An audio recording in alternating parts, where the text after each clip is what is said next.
Ooh.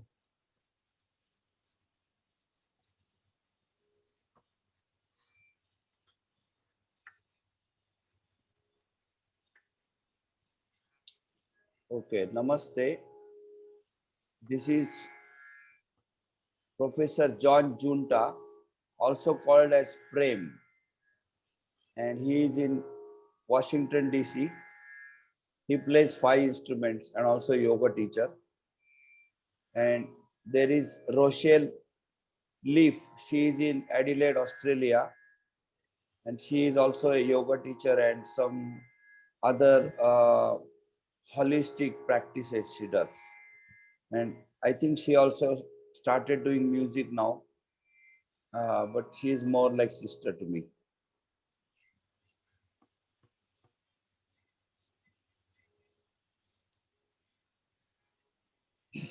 Anyway, I am Neil Kulkarni, adhiyoga.com, adhiyoga.com, and I started this chanting so that people can understand three important things which I want to emphasize from my own yoga studies for 40 years. You must understand what I'm trying to tell because it's very important and it is kind of new. The first thing you have to understand is chanting is a very essential part of yoga practice. It's essential element of yoga practice, and Patanjali system is 8 limb system that should be changed to 9 limb system by adding music to that. Chanting is just a small branch of music, and one should really consider chanting as music rather than just a religious chanting. But according to me, the Patanjali system must be extended in today's century by adding music as the ninth element, which means without music, it is impossible to become a yogi. Now, second thing what I want you to understand is without chanting, yoga practice is not complete. That means all the yogis in the world who are not doing music are not complete yogis. And the third thing which I want you to understand is that why I am saying like this. You will find that yoga is not meant for physical exercise because physical exercise is very important and you can do it using swimming, running, etc. And you will find that better health and better fitness is obtained by doing swimming, running, and such exercises, gymnastics, etc. Then you will find the yogis are able to accomplish physically. So, as far as physical exercise is considered, you do not need any yoga at all. You can do other exercises better than yoga. Now, yoga is meant only for mental exercise and spiritual liberation. That is why in Patanjali, he says that samadhi is the first goal and liberation is the second goal. That means yoga deals directly with samadhi state and liberation only. All other yoga is only preparation for these two. And you will find that all the people in the world so far, there is no single exception who reached samadhi state and liberation, they did music. There is not a single exception, exception who did not do music and reach that state.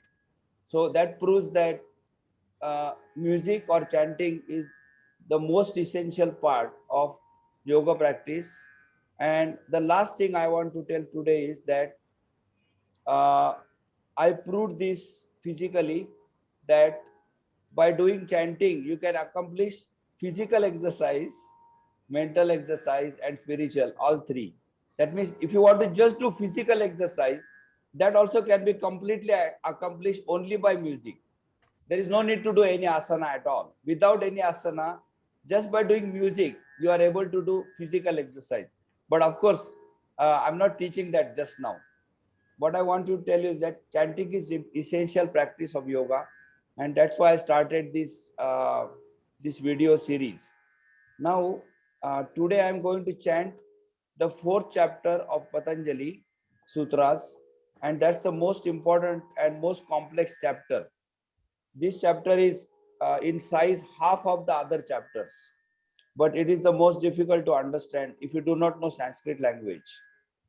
And in this chapter, he is describing a state of a yogi who has already got self-realization.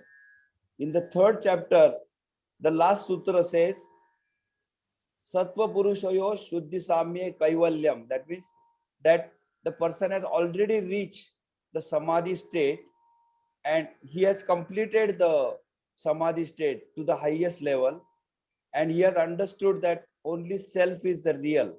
Sattva Purushayo Shuddhi Samye Kaivalyam. And now he is looking for getting the liberation, that is called Kaivalya. And in the fourth chapter, he is explaining how he reaches from Samadhi state to the Kaivalya. So we will try to chant at least part of the fourth chapter, and you will find that even thinking of it is deeper than the other chapters. So now I will chant the first 5 sutras, and then let Prem to improvise, and then later on we can continue that way. And at the end, Rochelle can join. And if John wants to speak anything at that time, there is no problem. Namaste. Thank you.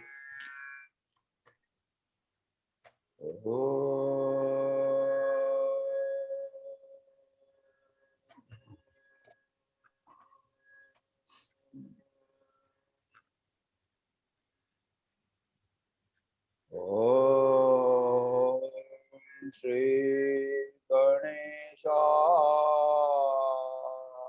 Namaha. Om Shri Patanjalaye Namaha. अथ श्री पातञ्जलयोग दर्शनम् कैवल्यपादः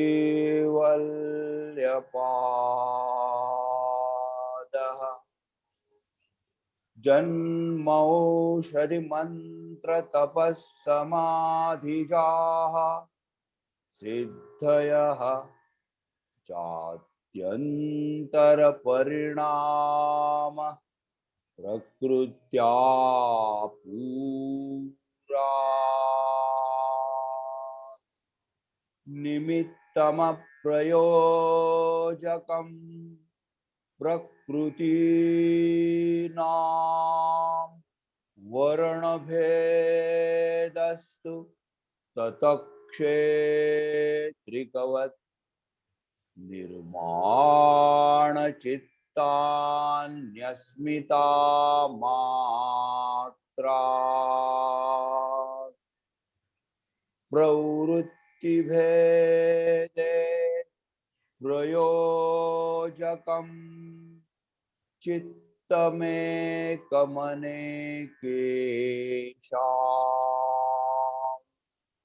तत्र ध्यानजमनाशयम्.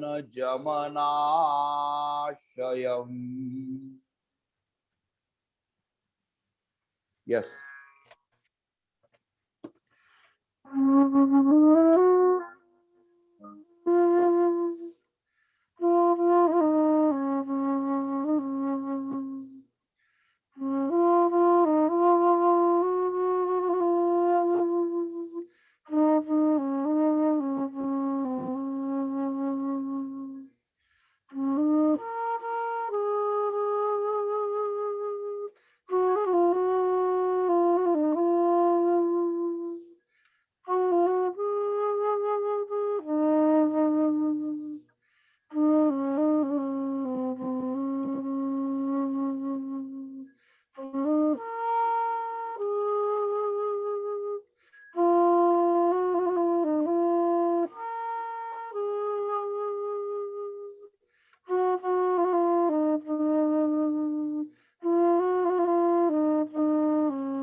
Thank you.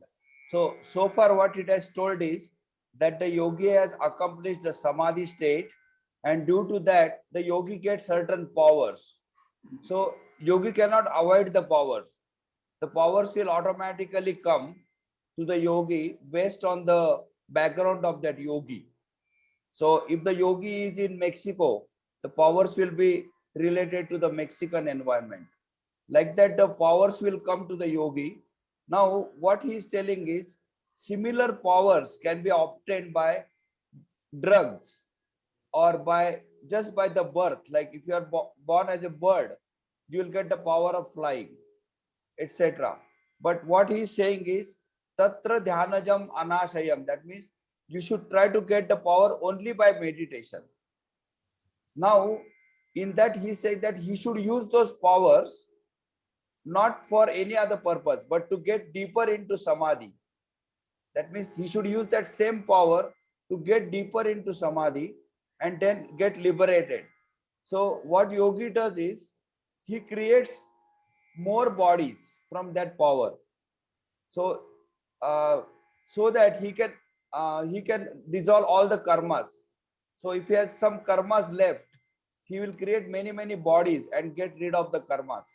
That's what he has told so far. Now I'll sing the further part.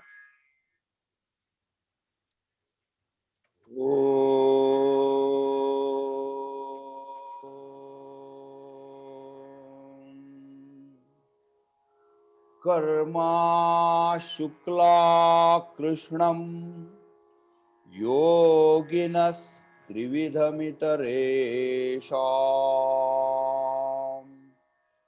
ततस्तद्विपाकानुगुणानामेवाभिव्यक्तिर्वासनानाम् जाति देश काल व्यवहितानामप्यानन्तर्यम् स्मृति संस्कारयो रेकरूपत्वात् तासामनादित्वं चाशिषो नित्यत्वात् हेतुफलाश्रयालम्बनैः सङ्गृहीतत्वादिशामभावे तदभावः अतीतानागतम्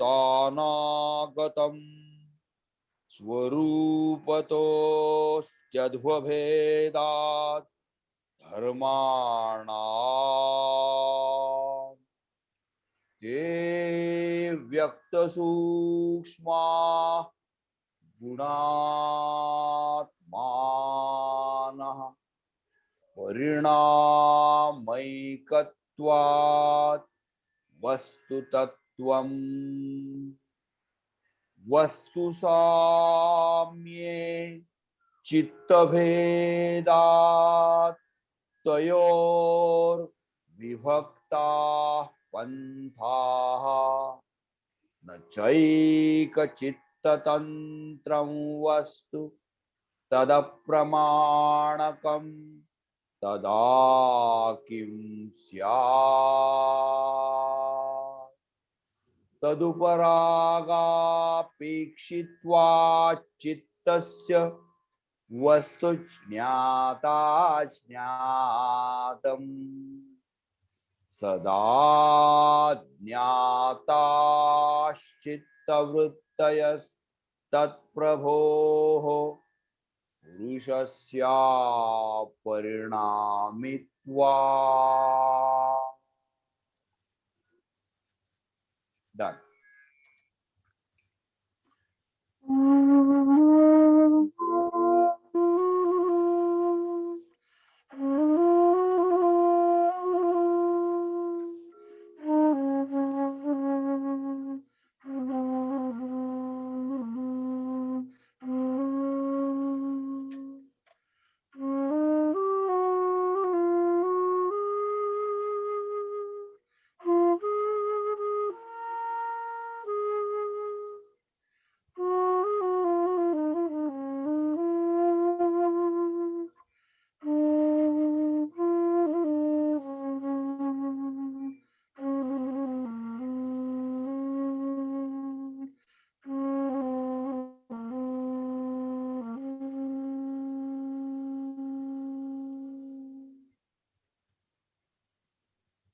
So far what has happened is that Patanjali is stating that once the yogi gets the samadhi state and the powers, what he does is he wants to get rid of whenever he does any action henceforth, he doesn't create any karma. So what he says that all the other people, when they perform any actions, they create good karma or bad karma. So good karma is also not good in yoga, because when you create good karma, you will have to take birth and enjoy that karma.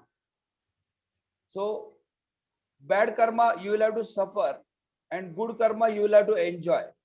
So then you will not be liberated. So what happens is that yogi wants to perform karma in such a way that there is no karma created. He wants to perform actions without any karma created. That is what yogi starts doing after getting samadhi state. But the problem is that yogi has already created karma in the previous births. So all the previous births karma has to be resolved. So what yogi does is, using his powers, he creates different bodies. And from that bodies, he gets rid of all the karmas, so that the previous karma is gone. Now he's describing that in that what I sang just now, that all these different births, how that previous karma is carried on, and the logic behind that, how it is possible to carry that karma from one birth to another, and now he is able to get rid of that karma. Now once he does that, he wants to establish that there is a something called purusha, that is the soul of the person, and that soul of the person is the one going to be liberated, because that soul has become the bound to this world, and due to that all the karmas and suffering and joys and suffering has come. So he wants to get liberated. That means the soul of that person should get liberated. That is the final goal of Patanjali's yoga. Now in the Buddhism, there is a concept that soul does not exist, and the whole world is created only as a mental reflection.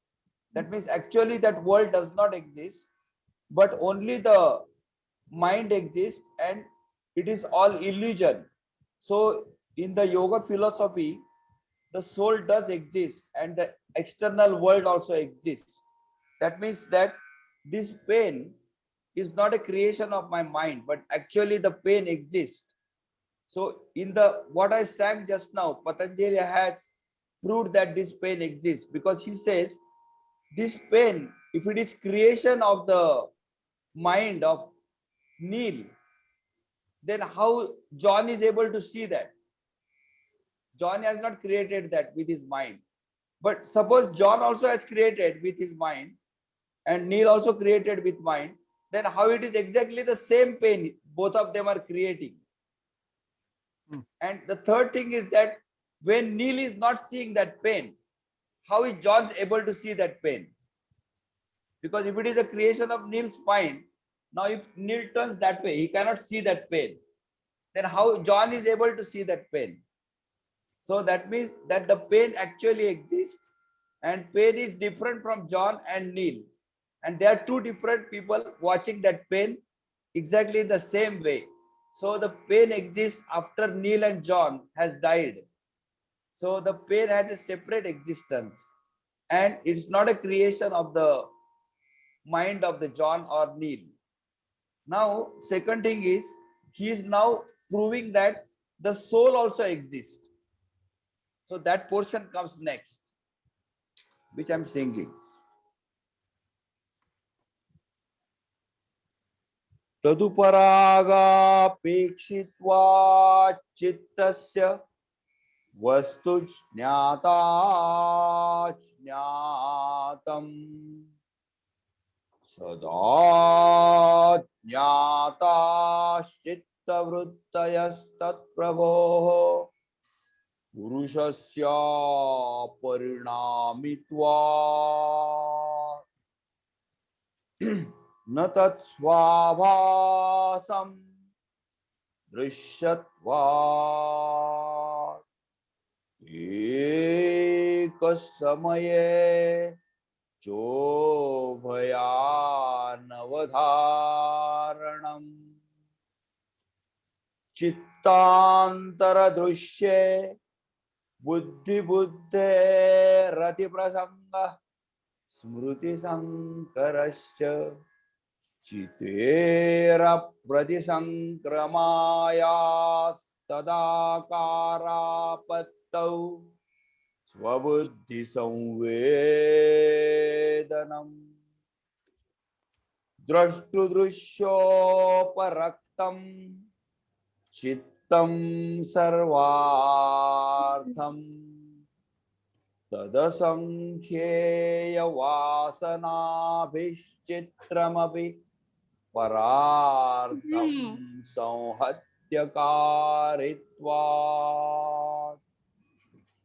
विशेषदर्शिन आत्मभावभावना विनिवृत्तिः तदा विवेकनिम्नं कैवल्यप्राग्भारं चित्तं तच्छिद्रेषु प्रत्ययान्तराणि संस्कारेभ्यः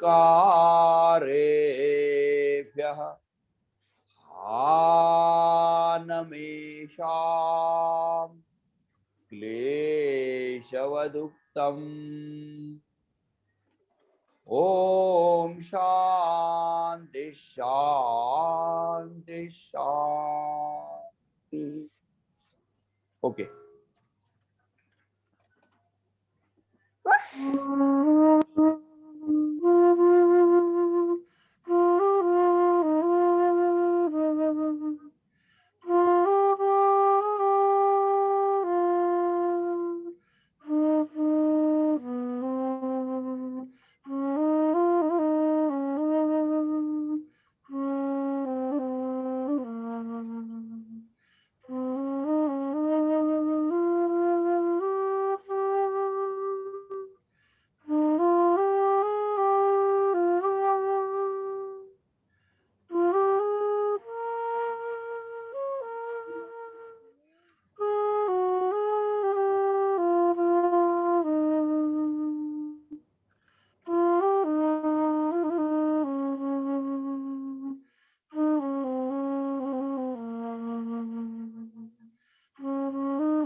Okay, so now we come to the last leg of this chapter. In this last previous one, he establishes that the soul actually exists, and ultimately what happens is that, see, this is the Purush and this is the world. So the Purush wants to get liberated from this world, and he says that between this Purush and the world there is one third thing, and that third thing is the Chitta.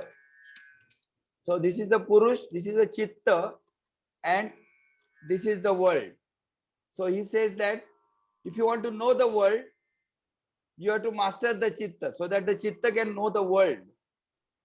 And if you want to know the Purush, you have to make the Chitta defunct. That means you have to work Chitta Vritti Nirodh. That means the Chitta should stop working. If the Chitta stop working, then the only Purush is left and the world is separate. So this world doesn't disappear. It is still existing for the other people. Those who are not liberated, they can still enjoy the world. But that one particular Purush, one particular man, his chitta is defunct and the Purush is liberated. So when one person is liberated, all the other people are not liberated. And that is why when the Jesus Christ came and went, or Lord Krishna came and went, the world is exactly same. There is Second World War, then Third World War, and Fourth World War. So people say that Jesus came and he saved the world. No, he did not save the world. He only saved himself, and he went away. Yes, he showed them the path how to save themselves, but it is up to the people whether they save themselves or not. So Jesus came and he saved himself and went away. All the other people, Donald Trump is not saved. So Donald Trump has to save himself if he wants to follow that path. So anyway, now in the last leg, which is very small, he's telling that the yogi who has got the entire knowledge and the samadhi state, he doesn't want that knowledge anymore, because he knows that that knowledge also is binding him to that world. So he wants to, after the knowledge is received, he wants to get rid of the knowledge so that he can get liberated. So that last part is very, very hard for a yogi, because all the accomplished yogis, when they get that knowledge, it is very difficult for them to cross that knowledge and go to the liberation. That is why when Swami Vivekananda met Ramakrishna, Swami Vivekananda was one of the greatest yogis of the century, and he told Ramakrishna that please get rid of my knowledge, because my knowledge is putting me into the world back. I want to help the world, and it is putting me back into the world. I want to get liberated, not knowledge. So Ramakrishna told him that no, first you complete the work I want you to do, then I will give you the liberation. So that's why the Swami Vivekananda came to US and he did all the work. And at the end, when he was 32 or 38, he was very young. At one day, his work was complete and he went to liberation, and he left his body, and he was able to detach from the knowledge.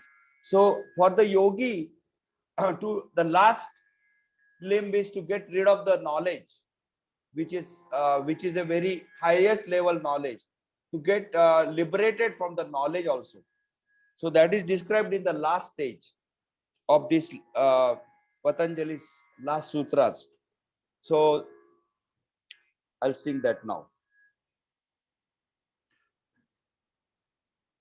प्रसंख्यानेऽप्यकुशीदस्य सर्वथा विवेकख्यातिर्धर्ममेघसमाधिः ततः क्लेशकर्मनिवृत्तिः तदा सर्वावर्णमलापीतस्य ज्ञानस्यानन्त्या ज्ञेयमल्पम् ततः कृतार्थानां परिणामक्रमसमाप्तिर्गुणानां क्षणप्रतियोगी परिणामापरान्त निर्ग्राय क्रमः पुरुषार्थशून्यानां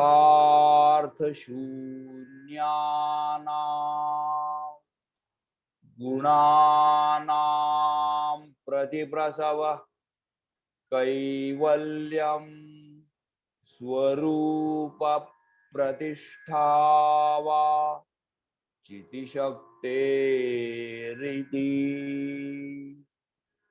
इति श्री पातंजले योगशास्त्रे कैवल्य निरूपणं नाम चतुर्थः पादः समाप्तः। tam yoga darshanam. Om Shanti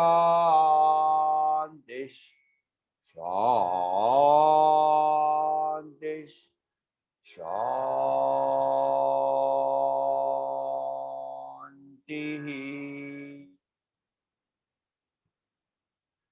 Done.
So the last line of this, last few lines explain that a person who has got a profound knowledge of spirituality, he doesn't want to do anything, and whatever that person does automatically becomes good for the people.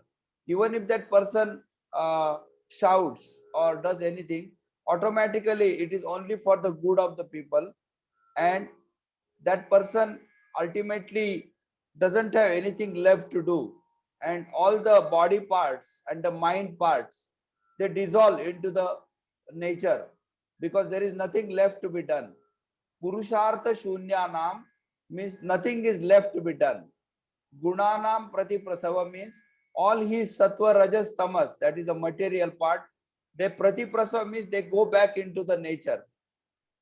And then only Purush is left.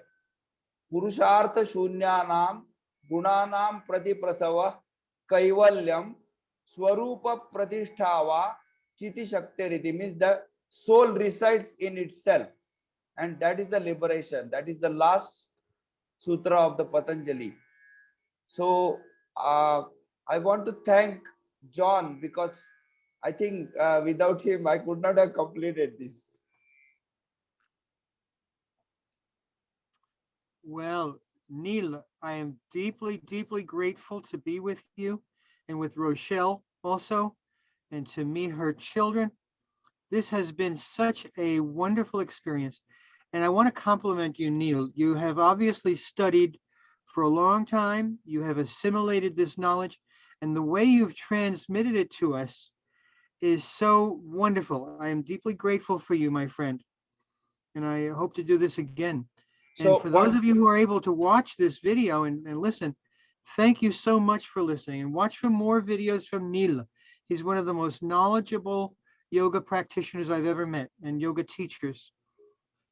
Thank you. So what we'll do now is, this was our like a rehearsal that we did it once, and we can now Rochelle now knows how we are doing it, so we can do the repetition of this entire exercise with Rochelle's guitar or whatever she plays next time, so we can start doing it on a regular basis, I think.